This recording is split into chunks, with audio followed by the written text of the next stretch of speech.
And you guys are coming over to the NPFL, and just when you're coming up top, another private side, or a couple of private sides have gotten, relegated. Doma, case in point, Sporting Lagos. But we are much more connected to Sporting from a proximity point of view. What mistakes do you think Sporting Lagos made? Or what lessons? So what lessons are you taking from Sporting Lagos so you don't repeat those mistakes? Yeah, honestly, in Sporting Lagos relegation really, scared us a lot because we have a few information about, they are very strong financially as well. You know how much they pay some players. I don't think we can even pay, players at that level. I think one of the first mistakes was the fact that they started the league with 26 players. You have to understand that this is not Europe. This is Africa. This is Nigeria. So you need a bigger squad? You travel a lot. Yes, you need to start the season with 35 players. Minimum. That's an NPFL status stipulation, right? Because you travel. So they started with 26 players, and then a lot of struggles. And when you find yourself in that relegation pot, it is pretty difficult to survive and compete.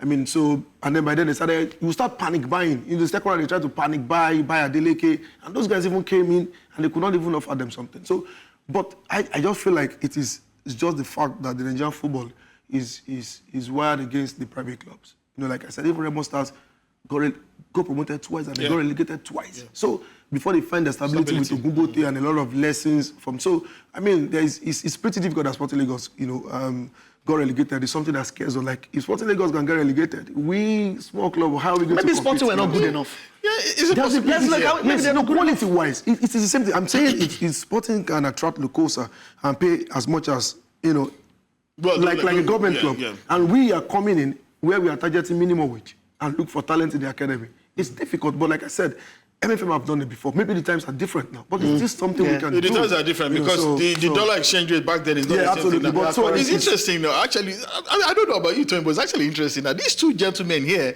are some of the most critical journalists of administrators anywhere on the continent. Both of them are football administrators now. Yeah, but we can see we are seeing in a different spot. That's what I want to ask you actually. So how has it been, the transition of being on the sidelines, criticizing different sports administrators, and now being in the hot seat yourself where people are also throwing rocks at you? Yes, it's fun for me. It's easy. Fun? Yes, it's fun for me. It's still fun for him now. Yes, when the MLS is hard pressure. The game pressure is different when you're playing. You saw one of our video when we scored the second goal. I've been seeing that video. I just fell on the ground. So those emotions are there normally in football. But what I said is fun for me is the fact that when we made this criticism, we used to tell these football administrators that we're not just saying this. We know that we can do this. And I always say it, you guys are sitting here because you're privileged to be there. There are people out there who can even do better. You look at what we are doing in Ikorodu City. We founded Ikorodu City in 2022 without a single fan, without a zero identity. We are not even playing in our community. Look at what we have done. I can tell you for a fact, just that because in Nigeria we don't mention figures, our share sponsorship from this betting platform is the biggest in the history of any NPFL club. But because we don't mention figures. So how do we... club?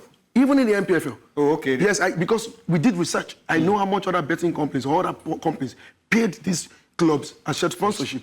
And we know what we got from our own. So, and things we've put in, investing on media. Our jersey unveiling broke the internet. So we are saying that these are minimal things to do. But most of these government clubs and that makes it like it's a difficult thing to do. It is easier. So I said it is fun. We can sit down here and create an idea, and tomorrow is flying high on the social media. From really what I'm getting, the idea I'm getting from you, Tobi, is that Ikorodu City is pretty much out to prove a point that absolutely. You can run a club sustainably, yes, exactly. You can pluck low-hanging fruits, and you can still manage to compete against the big boys. We need to change the system. And if you want to change the system, you need people that can set example. Look at what Remo Stars have done in Ikene. This is what we can say, hey, every governor in Nigeria should replicate Ikene and look at that investment. So what is stopping a government or the entire government in this country to have such structure like Remo Stars across the country? Okay. Is it safe to say that relegation is pretty much your target? No. Staying up. Yes. We don't want to jump. Martin Lagos came and Gordon said they want to win the league. No, we don't want to jump the fence. I don't think we have the financial capacity, the quality to compete for the league. Yeah, it takes a lot. But what we are looking at, if we can survive the first season, then we can go for it in the second season. Go for what exactly? Top three. Top three. Yes. I was going to come to that. What's your target for the new season? Yeah. As you said, it should be Survivor. Not even the first season, the first few seasons. Survivor, the stability. Absolutely. Yeah, then It's very you can important. begin to... Yeah, it's very important. In fact, to be honest, we know that this is going to be our biggest season ever. It's going to be a lot of pressure, a lot of fight. But I mean, the target is so clear. Let's just survive, sustain the first season. Because I mean, if you survive the first season, in the NPFL, you're going to get more eyeballs, more investors, more sponsors. If you survive the first season, people will attract a lot of people. Then we can start improving our wages and attract the big players to come in and play for us. I don't know how we're going to do it, but I know we're going to compete and compete very well. Will you be signing Secret Alimi? Alimi? we don't have a millionaire. He's a good friend of yours. So, and you're always trolling him on Twitter. Will you be signing at this level, man, friendship is not enough. Yes, 1.2 million naira. None of the directors could If your team was good enough to be promoted from the NNL to the NPFL, you should be good enough to at least survive. Yeah, absolutely. The first season. It depends on how you motivate these boys and you keep them refreshed, confidence in your coach, let him understand that, look, this is what we have, and then you have a good pool where you can rest players because that's another issue. Very important. And then you prioritize, am I going for the FA Cup, am I going for the league, am I resting players? And then also like you mentioned, the games, let's just Ikene home and away against shooting Remo, just beat these people home and away. Interesting question. So when Ikorodu City is playing Shooting Stars, who will you be supporting? Yeah, 100% in Ikorodu City.